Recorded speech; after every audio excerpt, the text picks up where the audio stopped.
กราบสบายดีFC มาทุกคนเนาะสบายดีตอนเช้าทุกคนเอาว่าสิลงไปเกาะนกเกาะมากทุกคนมาเปิดของนกเมื่อเช้านี้แหละนกตายตัวหนึ่งเลยตัวมันเจ็บปีกนะทุกคนมาเปิดเลยเห็นตายนะตอนนี้กับ8 โมงเลยว่าสิลงไปเกาะลองเบิ่งเนาะอยู่เกาะมากคุณนกที่มาบ่ได้ลง3-4 มื้อเลยทุกคนนอนง่ายอยู่ลุ่มเลยนอนง่ายอยู่ลุ่มยังแต่2 ตัวอยู่ได้เลยมันเจ็บปีกนะเมื่อวานนี่ก็เงาแล้วจักมันไปถึกเป็นอย่างเฮาก็ยังงงนะจักปีกมันเป็นต่ำถึกอย่างเนาะใส่กรงม้วนไว้เนาะ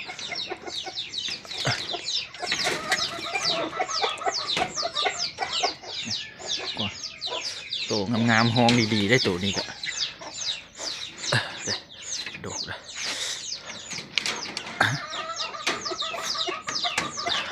เอาว่าสิ เอามาขังที่นี่ให้มันนั่นนะมันเศร้าเจ็บปีกนะแล้วจึงไปขังที่กรงคืนสุดท้ายบุรอดหน่อย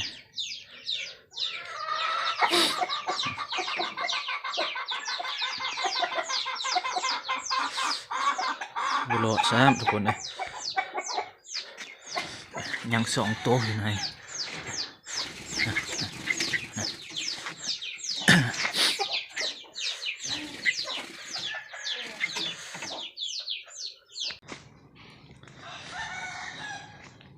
นกลงไปต่อก่อนทุกคน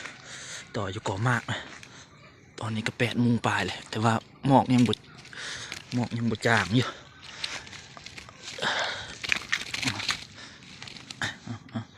ตัวนั้นเลยเจ็บปีกแต่เมื่อวานทุกคนปล่อยใส่กรงใหญ่ก็เดี๋ยวมันสิรอดนะให้มันอยู่3 ตัวเดี๋ยวก็ปล่อยนกต่อเขาใส่นกกอดนกต่อตัวเก่าแหละใส่นั่นให้หางมันโป่ง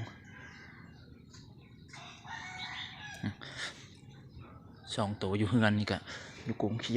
ยวน้อยกับเขียวใหญ่เนาะห้องดีไปทุกคนลงไปพุ่นลุ่มพุ่นแหละกองมากไปเบิ่งเนาะวันนกที่มาบ่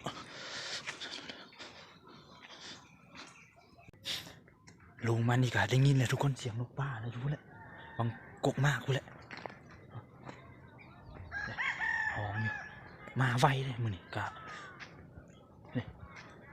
เอาว่าสิไปลองเบิ่งแหละมาแล้วนะแต่จักมันมาจากตัวทุกคนเนี่ยยินเสียงเลยเอาสงสัยว่าตัวมันเจ็บขาทุกคนตัวมันเจ็บขาแต่ว่ามันสิพาหมูมาบอกมันสิพาหมูมาตื่นหมดเลยแนวไหนเนาะห้องดีได้ตัวเจ็บขาตัวเนี้ยพี่เปียวอยู่เลย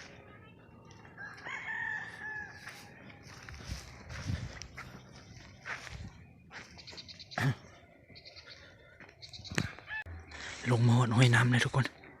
นะยินเสียงจมอยู่ในป่านะมันห้องอยู่ว่าก็จะเปิดเพลงทุกคนเลยนั่นเนี่ยไปเบิ่งเนาะหวานมาจากตัวนี้แหละมันมาน้ำตัวเฮาได้ตัวมันเจ็บปีกมันเลยตายเมื่อนี่แหละทุกคนนกฮะนะตัวนี้มันมาคู่เดียวมันมาน้ำเดียวเมื่อนั้นเราต่อได้ตัวนั้นแล้วยังเหลือตัวนี้ถ้าเบิ่งมีตัวมานำมันอีกวะห้องเก่งเลยตัวนี้นะแต่เขาสังเกตเบิ่งมันเจ็บขาเนาะทุกคนสังเกตเบิ่งการมันจับไม้นะก็ขึ้นเลยทุกคน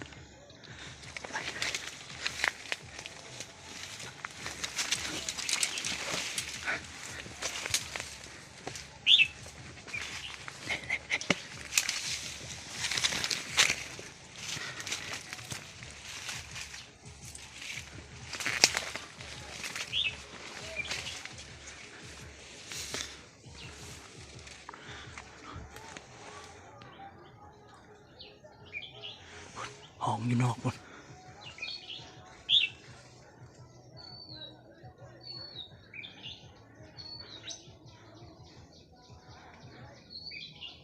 ห้องอยู่นอกหมดยันมาตัวเดียวเนาะวิ่งมาเลยเขาบินมาจะปลายไผ่นี่เลย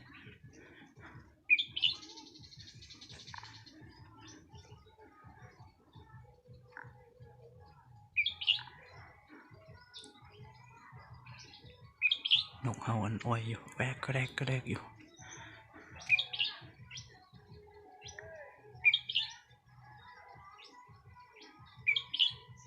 มันเข้าหานกอะไรทุกคน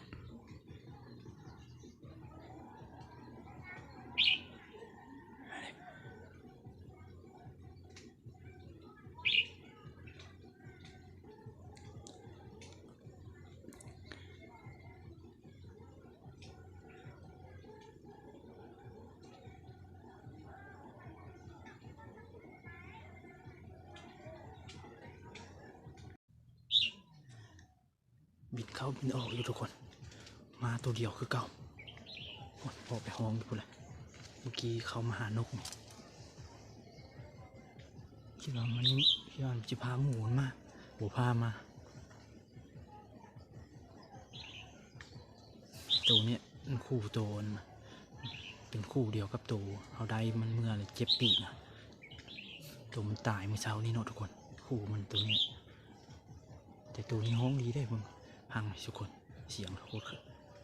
เสียงใสดีเนาะ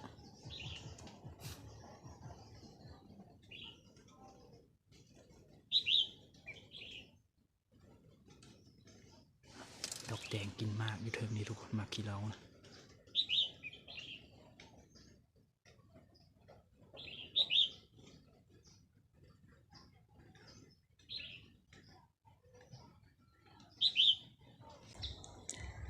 เข้ามาบันหนึ่งบกาเข้าเลยทุกคนห้องจะอยู่นอก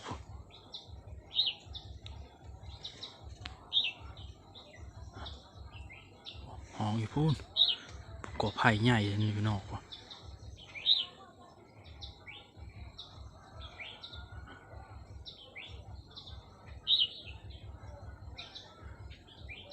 นั่งทาอีกจักชั่วโมงหนึ่งทุกคนแค่บูมาแล้วก็บูมีนกตัวมามือแล้วก็ไปสิได้พิจารณามือเลยได้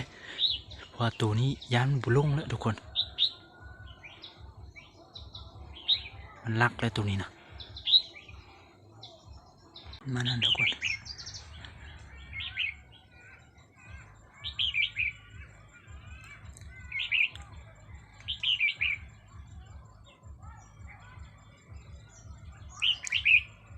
ห้องโคตรดีเลยมาซ้อมขนกัน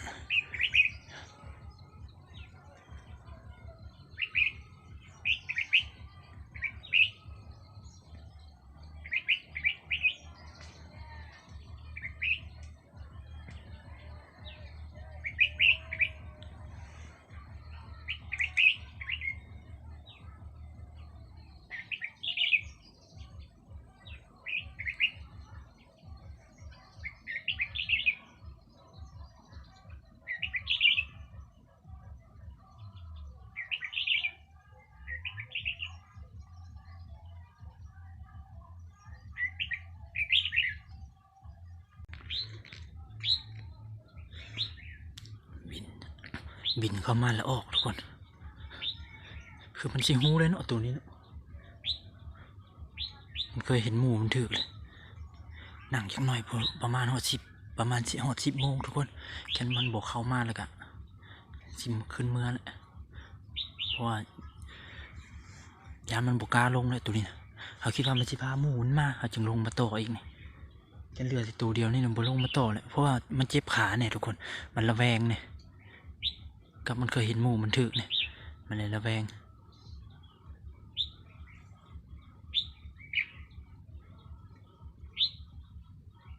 ออกไปห้องดูนอกเมื่อกี้เข้ามาแล้วเมื่อกี้นี่เข้ามาเลยบินออกอีก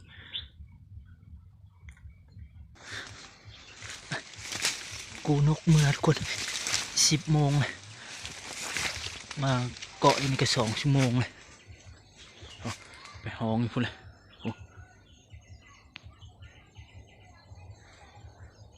มันเข้ามาอยู่ทุกคนมันกินมากเล็บแมวเลยมันบินออกกินมากเล็บแมวเลยบินออก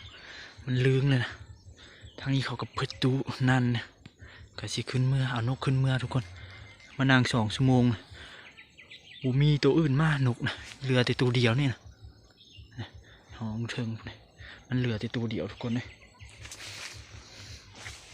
ขึ้นเมื่อเบิ่งนกอยู่นกเฮาอันอยู่เฮือนเลยเอาเกาะไปอยู่เฮือนนกอัน เบิ่งมันถึกแดดให้มันอาบแดดตอนเช้าเนาะจับกินอยู่เลยเมื่อกี้นี่หมากเลยแมวก็ยังหลายอยู่ทุกคนยังหงไปเจอกันอยู่เฮือนไปเลยทุกคนเรือตัวเดียวนี่เดี๋ยวใดมันก็บุลงเราคิดว่ามันสิพาตัวอื่นมาเนี่ยหมูมันมาเนี่ยเนาะมันบุพามากับบุได้เนาะและขึ้นไปเจอกันอยู่เฮือนทุกคนขึ้นนอนเฮือนเลยทุกคนตอนนี้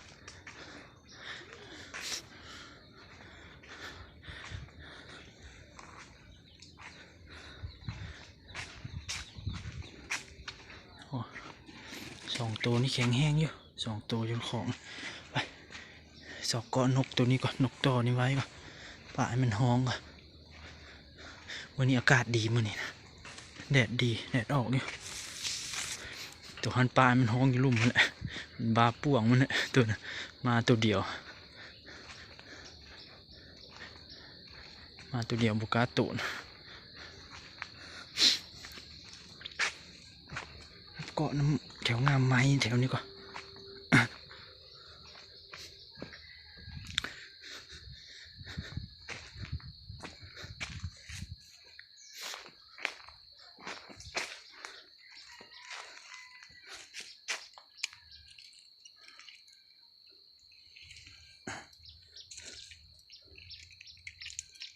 หมดส้มหมูมาช่วยบ่เนาะมีหมดส้มแล้วก็ม่วงตัวนี้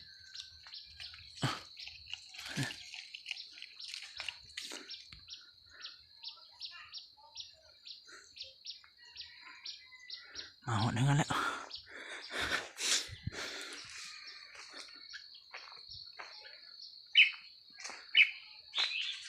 ทุกคนฉันมีตัวห้องแล้วก็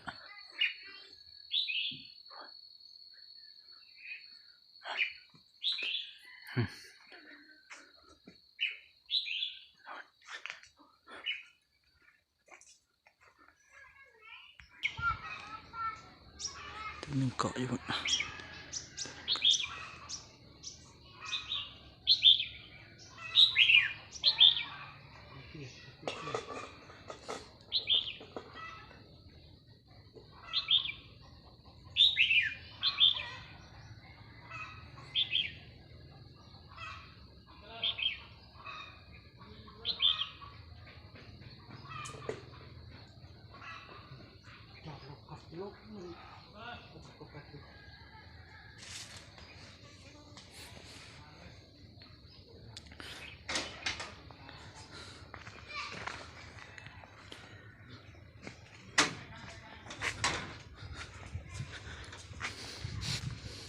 ยายมองก่อนทุกคนตัวหนึ่งเกาะอยู่นะตัวหนึ่งเกาะอยู่นี่ยังแห่อยู่นะแต่ว่าห้องโคตรดีเลย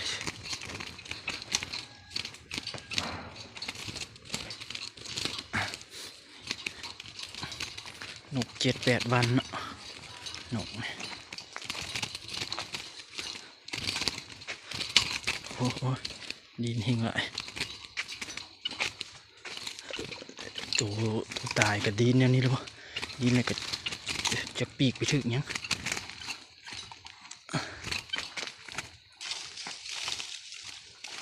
อย่าพังเสียงมันทุกคนเอาป่านี่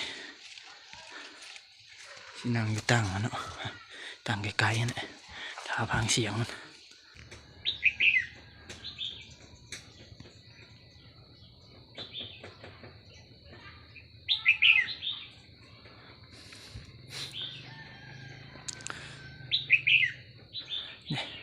เอาไปเกาะบังรับตาคนน้อยหนึ่งละห้องเลยทุกคน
เอาโอเคเนาะทุกคน